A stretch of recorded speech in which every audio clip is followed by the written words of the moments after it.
Hello friends, welcome to my blogging channel. তোমরা কেমন আছো বলো? আমি তো খুব ভালো আছি। অধিকারী বাড়ির ঝুলন মানে আমার বাড়িতে কিন্তু ঝুলন উৎসব প্রতি বছর ছোট বড় যেরকম খুশি হোক মোটামুটি করে পালন হয়। তো এবছরের ঝুলনের জন্য গোপাল সোনাকে আমাদের বাড়িতে কিন্তু দুজন গোপাল সোনা আছে। একজন হচ্ছে গোপীলাল আর হচ্ছে আরেকজন গোপীনাথ। তো দুজনকে সাজিয়ে নিয়েছিলাম, তো সঙ্গে আমার বাড়ির সমস্ত বিগ্রহদের সাজিয়ে নেওয়া হয়েছে। দেখো, তোমরা বলো কেমন সাজানো হয়েছে। আমার বাড়িতে কিন্তু মেন অধিষ্ঠাত্র দেবতা হচ্ছে নারায়ণ। তো আমরা ব্ল্যাক হিরো বলে থাকি। আমার বাড়িতে নারায়ণ কিন্তু ব্ল্যাক কালারের।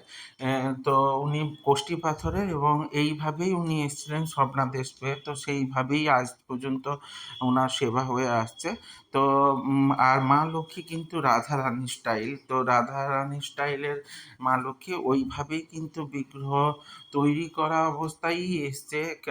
কোনো কিন্তু আমরা তৈরি করাইনি, যেমন ছিল ওইভাবেই আজ পর্যন্ত পুজো হয়ে আসছে। তো দেখো, আমাদের গোপীলালকে অলরেডি ঝুলনে বসিয়ে দেওয়া হয়েছে। যদিও বা কৃষ্ণ রাধারও ঝুলন সাজানো হয়েছিল, কিন্তু ওইখানে যে ঝুলনটা সাজানো হয়েছিল ওখানে কিন্তু পুজো হয়নি। তো সেটাও আমি তোমাদের সঙ্গে একটু শেয়ার করে নেব, দেখতেই পাবে। তো তারপর দেখো, ওনাদের পুজো যেরকম পূর্ণিমার পুজো হয় সেরকম পুজো করে নিচ্ছিলাম। আমাদের বাড়িতে কিন্তু ৫টা কলা সিন্নি দিয়েই পূর্ণিমার পুজো হয়ে থাকে। অনেক জায়গায় অনেক রকম নিয়ম রীতি অনুযায়ী পুজো হয়, কিন্তু আমার বাড়িতে এই নিয়মেই কিন্তু পুজো হয়ে আসছে। ৫টা কলা দিয়েই কিন্তু সিন্নি তৈরি হয়। এই দেখো, ঝুলনটা সাজিয়ে নেওয়া হয়েছিল, রাধাকৃষ্ণকে বসিয়ে দেওয়া হয়েছে। তো এই ব্লগটা তোমাদের সঙ্গে আগেও আমি শেয়ার করেছি। তো তারপর দেখো, এটা অনেক দিনের পুরনো বই। ওই বই থেকেই কিন্তু পড়া হয়ে থাকে। তো বাবা আগে পড়তেন, এখন আমি পড়ি, পরে হয়তো ছেলে পড়বে। তো এইভাবেই কিন্তু মানে নিয়ম অনুযায়ী রীতি অনুযায়ী মানে চলে আসছে। যেমন রীতি অনুযায়ী চলে আসছে, তার কিন্তু কোনো পরিবর্তনই করা হয়নি। আর এই ঝুলনটাও কিন্তু পুরনো। এই ঝুলনটাতেই দেখো গোপীলালকে বসিয়ে দেওয়া হয়েছে। তো গোকুলাল অলরেডি সুন্দরভাবে সেজে বসে গেছে এবং পুজোও শুরু হয়ে গেছে। এরপরে কিন্তু ঝুলানো হবে। তো পুজোর পর অনেক নিয়ম নীতি আছে। তো তার আগে কিন্তু ইনাদেরকে সুন্দরভাবে স্নান করানো হয়েছে এবং ড্রেস পরানো হয়েছে। যদিও বা আমাদের বাড়িতে কিন্তু প্রতিদিনই ড্রেস চেঞ্জ করা হয় না, মোটামুটি পূর্ণিমার আগেই চেঞ্জ করা হয়। সেইভাবেই নিয়ম হয়ে এসছে। তো কোনো পরিবর্তনই কিন্তু করা হয়নি। তো তোমাদের কার কার বাড়িতে কেমনভাবে ঝুলন উৎসব পালন হয়, বা কে কীরকমভাবে পালন করেছো, বা কে কেমনভাবে পালন করো, সেটা সম্পর্কে আমাকে কিন্তু একটু জানিও। কারণ তোমাদের মতামত বা তোমাদের অভিমতগুলো আমার কাছে কিন্তু অনেক গুরুত্বপূর্ণ।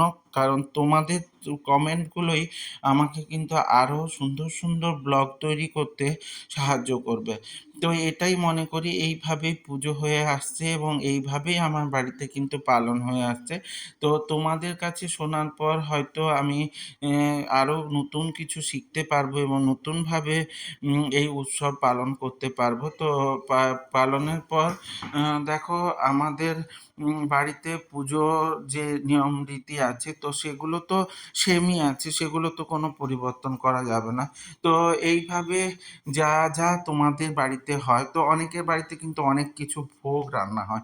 এই দিন কিন্তু আমাদের ভোগ রান্না হয় না। মেনলি জন্মাষ্টমীর সময় কিন্তু বিশেষ রীতি অনুযায়ী পুজো হয়ে আসে। তো আমি নিয়ম অনুযায়ী একটু ঝুলিয়ে নিচ্ছিলাম। আর পরিবারের লোকজন কিন্তু সবাই একটু একটু করে গোপাল সোনাকে কিন্তু ঝুলিয়ে দেবে। তো প্রথমে আমাদের বাড়ির যে বড় গোপাল তাকে বসানো হয়েছে, তো তাকেই ঝোলানো হচ্ছে। তো এরপরে দুজনকেই বসিয়ে দেওয়া হবে। ঝোলাটা একটু ছোট হয়ে গেছে, কারণ প্রথম যখন এই ঝোলাটা আসে তখন কিন্তু শুধু ইনিই ছিলেন গোপাল।